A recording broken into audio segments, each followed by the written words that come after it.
What's up, everybody? My name's Parasite. Welcome back to Schoolboy to Superstar with Borussia Dortmund. Today we have Olympiakos in the first game of the Champions League group stage.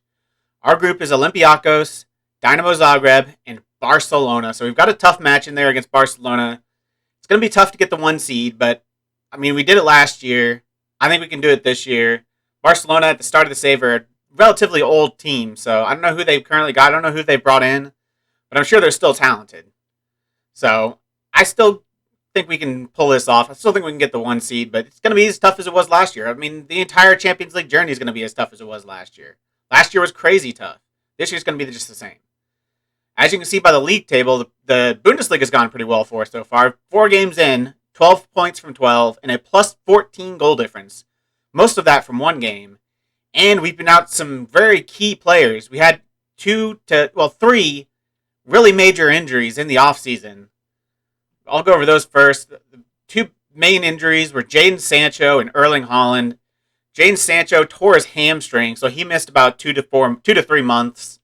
Erling Haaland had a broken ankle, so he missed like 2 to 4 months. He was out first, then Sancho got injured, both in training.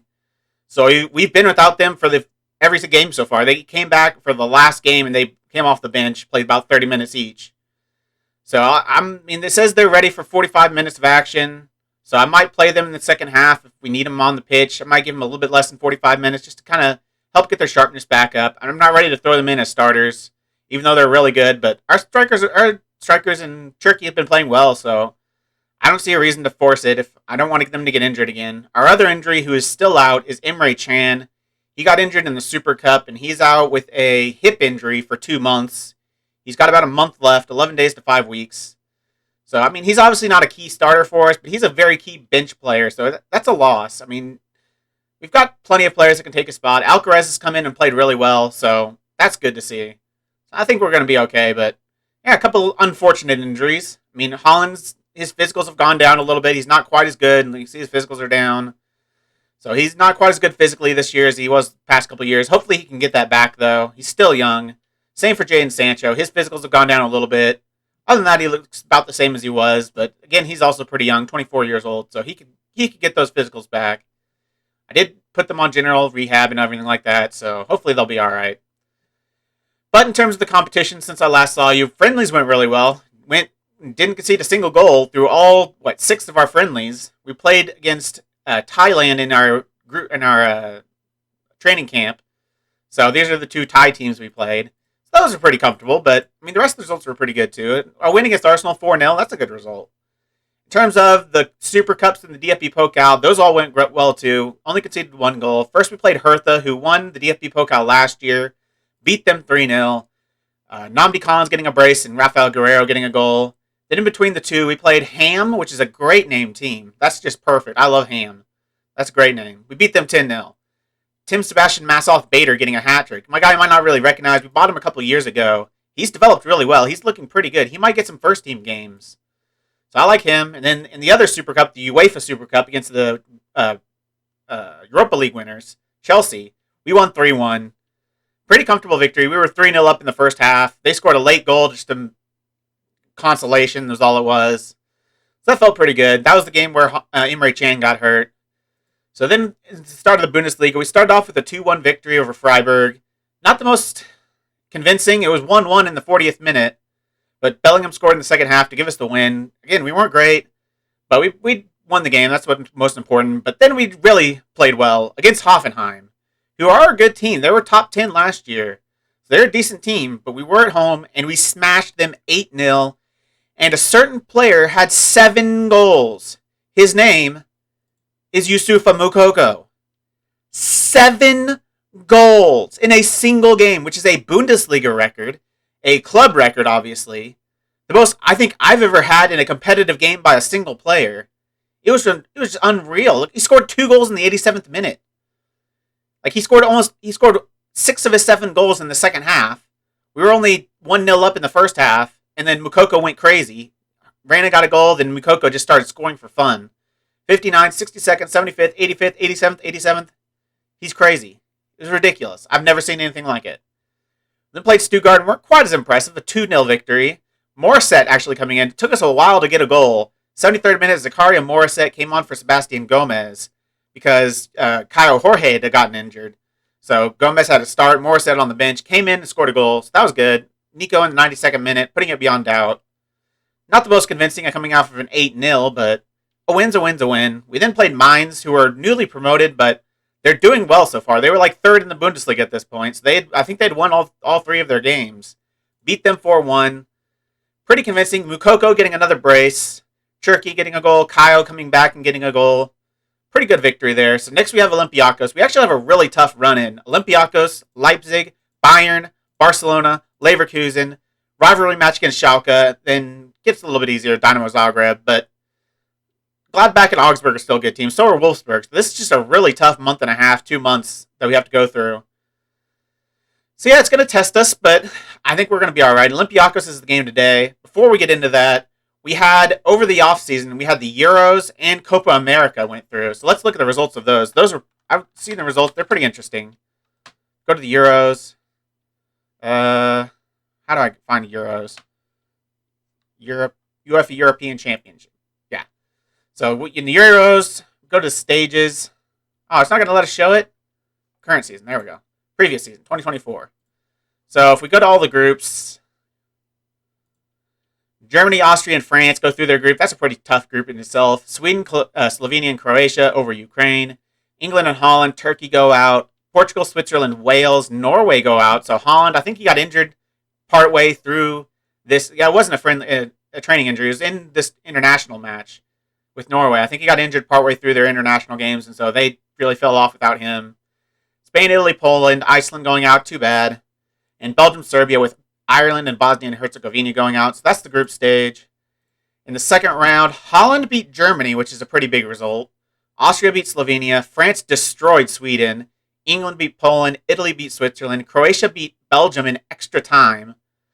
Wales beat Spain, which is ridiculous. And Serbia beat Portugal. So some very big upsets in that second round. In the quarterfinal, Croatia beats Italy on penalties. France beats Holland on penalties. Austria beats England on penalties, of course. England going out in a penalty shootout. And then Wales beats Serbia 4-3. So 3 penalty shootouts and an epic game. An epic 4-3. So Wales are in a semifinal. Croatia in another semifinal. Austria in a semifinal. And in that semifinal, Croatia beat France and Austria beat Wales. So it is a Croatia-Austria European Championship final. And the winner was Croatia, 2-1 over Austria. We had some players in the Austria team. I think it was, who was in the Austria team? What's his name? If I can find him. Where is he? Oh, Yusuf Demir. There he is. Yusuf Demir was in there. I think he played like every game. So he got to a European Championship final with Austria, which is pretty cool. And in terms of the Copa America, you can find that. I think this is it. Yep. Go to schedule or fixtures and results, I guess. How do I can't see stage. Oh, there we go. Stages. That's what I want. So in the group stage, only 2 groups in the Copa America. Brazil, Colombia, Mexico, and Ecuador going through. Venezuela and Peru going out. Uruguay, Argentina, USA in 3rd. Paraguay in 4th over Chile. Chile knocked out in the group stage of Copa America. In the quarterfinal, Argentina beat Mexico. Uruguay smashed Ecuador. USA beat Colombia, which is a pretty big result, and Brazil destroyed Paraguay. In the semifinal, the USA beat Brazil on penalties, and Uruguay beat Argentina on penalties. So it's a USA-Uruguay Copa America final in 2028. In the third place playoff, before we get to the final, Brazil beat Argentina 4-1. That'd be a huge match. A Copa America third place playoff between Brazil and Argentina. Yes, please. But it wasn't a very good match, apparently, because Brazil won 4-1. But in the final, the USA wins Copa America, beating Uruguay. Obviously, Reyna being a key part of the team.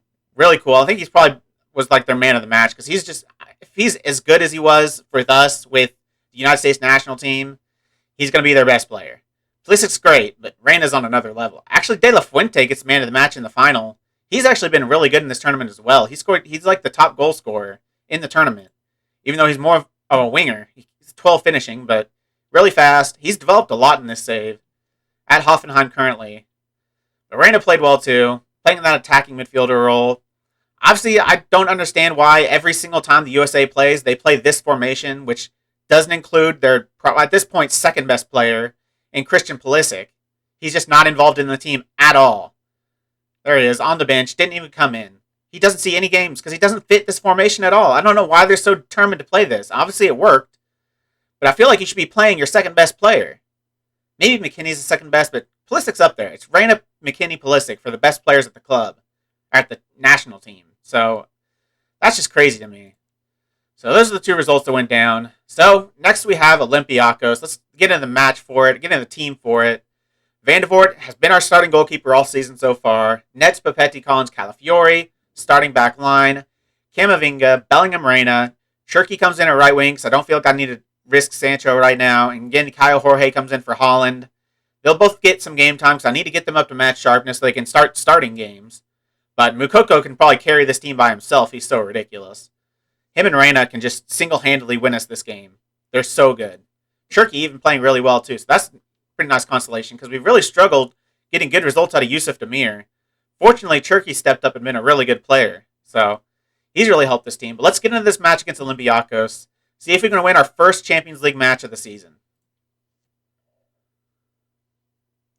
I'm going to say we should be winning this one fairly comfortably. Play your own game and you'll win. Calafiori loves it. He does not care as much for the faith, but everyone gets a good result. Everyone's motivated. Might you have a problem motivating the team? No. Against opposition like Olympiacos, complacency must surely be an issue ahead of this match. I don't think it should be a problem. The prize of victory should concentrate the players' minds. Is Eduardo Camavinga fit enough to last the full duration of the match? I've been told he's fit enough to play, and he seems alright, so I feel pretty confident. He might need to come out too, but we only have like one extra sub we can make, because I'm already going to sub out either Jorge or Moukoko, and Cherki's pretty much definitely going to come out at some point. So, and usually the midfield gets really tired, so they have one region in their squad. Grigoris Michelis. We've got no regions in this squad, I don't think. We've got regions on the bench, though. So, on the bench, we've got Eichinger, Fife, and I think that's it for regions. So, a couple of regions in and around the first team this year. First time we've really seen that in this history of the save.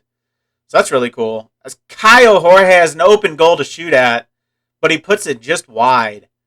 That is disappointing. We have another highlight immediately, though, and it's starting from a kick by Papetti. Not a good one, though. Right to Yeremy Pina. Pedro Nuno beating out, I think that's Bellingham that tried to win the ball there. Have a man through on goal, but surely he's not going to finish from that point, and he won't. Pretty tough angle for him to finish, and Van de Voort's a solid keeper, so he's going to be hard to beat. I mean, hopefully he's going to be hard to beat. That's kind of the premise of me starting him this season, is that he's as good as Berkey has been. He's got a better star rating, which doesn't mean a whole lot, but I think he's just as good. I don't know, he might be a little bit better than Berkey, just because he's got a little bit better physical attributes. Mentals are still really good. I think Van de Voort's a great goalkeeper for us. I think this team is just really good. I mean, as Nets, Papetti, and Bellingham are passing the ball around to each other for fun. Just taking the piss out of this Olympiacos defense. Cherki cutting inside, looking for a cross-field ball to go to Moukoko. Reina gets up with it, puts in a shot, but it goes just wide. Just drags it beyond the far post. Very close. A best chance of our game so far. We so far don't have a shot on target. That's not ideal. We have the XG advantage, but we're not getting shots on target.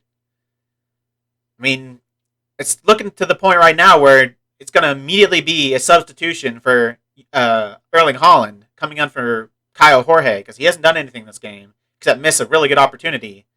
But we might have a penalty. Bellingham gets taken down in the box by Bouanga, and we might be getting a penalty. I don't know who's going to take this. Actually, I think it will be Caio Jorge. He's usually our penalty taker when Erling Haaland isn't on the pitch. I don't think he's missed one yet. I know I'm cursing myself, but I don't think he's missed one yet. It is a penalty, I'm sure. It is a penalty. Those are almost always given. See if the player will be getting a yellow. I'd probably not. They usually don't in that situation. He's actually going to run right past him. Where are you going? What are you doing? You talking to Bellingham? Like, it was a penalty. Why are you talking to Bellingham about it? I don't know. And is Caio Jorge stepping up? Bottom right. Bottom right. Caio Jorge scores. We go 1-0 up. Maybe I can hold off a little bit and bring in Haaland. Obviously, Kyle Jorge scored a goal, even though it was just a penalty. See how good it was. That's fine. Kind of not the complete bottom of the net, but a decent enough shot. Goalkeeper couldn't get up to it. Have a highlight here in the 39th minute. It's going to be a throw-in for Nets. Looking for Bellingham, who heads it down to Reyna. Reyna's the exact person I want on the ball at all times. I trust Reyna more than any other player on this team when he's on the ball. Like, Haaland's great, but he's more of a get it and shoot kind of guy. Kind of like that. But he's not really a ball carrier like Reyna is. Reyna can do everything. He can carry the ball up the pitch. He can play 1-2s. He can do everything as a midfielder could possibly do. So, it's fun to have him on the team. We've dominated this match, just not with our chances. We've had 12 shots, but only 3 on target. This match is just calling for Haaland and Sancho. I'm not sure I'm going to bring in Haaland just yet. I'm going to say I'm not happy. Turkey's nervous. There's a lot more to come from you. Inspired and motivated. Maybe I won't bring on Sancho. I was planning on bringing Sancho on for Turkey, but he's inspired and motivated from that. I'll give him a couple minutes. Turkey gets 10 minutes to prove to me that he deserves to be on the pitch. If that rating goes up at all, I'll keep him on for a little bit longer. Currently on a 6.7. Let's see how that changes. And it goes down. That's not ideal. But this is Andrea Papetti scoring another corner goal. For a guy that's only 6'2", he scores a lot of freaking goals. All similar to that one. Just arriving at the near post, getting his head on it, putting it to the far corner. He's got a really good accuracy with his headers. He doesn't put many wide. He puts some over, but he doesn't really put many wide. He almost always puts it on target or just off the crossbar. I think we're going to be bringing in Sancho here really soon. Obviously, we don't really need him to win the match because we're looking in a pretty comfortable position. But he needs to get some game time. I need to get a match sharp. Hopefully, we can play about 75 minutes and I can maybe start him for a match and take him off in the middle. That's pretty comfortable. Kyle Jorge scoring another goal, so I'm going to make the change now. I'm going to bring on Jadon Sancho, and I'm actually going to bring on Haaland too. I know I'm going to kind of risk getting them injured. Kyle Jorge is actually going to stay on. I'm going to take off Yusufa. I don't think we need to risk him, so those are the 2 changes I'm going to make. Bringing them on the pitch, giving them some game time, getting their match sharpness back up. Barcelona are beating or have beaten Dynamo Zagreb. Kind of to be expected. But this has been a pretty good match so far. 3-0. Took us a little bit to get the first goal. 28 minutes. Penalty. But we've done pretty well since. We've really dominated this match. As Reyna gets a 4th. From a long throw. We don't get very many goals from long throws. Looked like it was thrown in and headed on by Sancho. And then Reyna falls right to his foot. Long throw from Calafiori. Looking for... I think he did get a touch by Sancho. He did get credited with the assist. So he must have touched it all the way back to Reyna, who's just sitting in the middle waiting for a ball to arrive to his foot. And that's exactly what it does. It's 4, and we want more. 67th minute, so we've got a lot of time to score some more goals. Haaland, kind of his first time on the ball for a while. Camavinga, who puts the ball through to Haaland. A nice save by Zolakis. Good to see Haaland still doing his thing.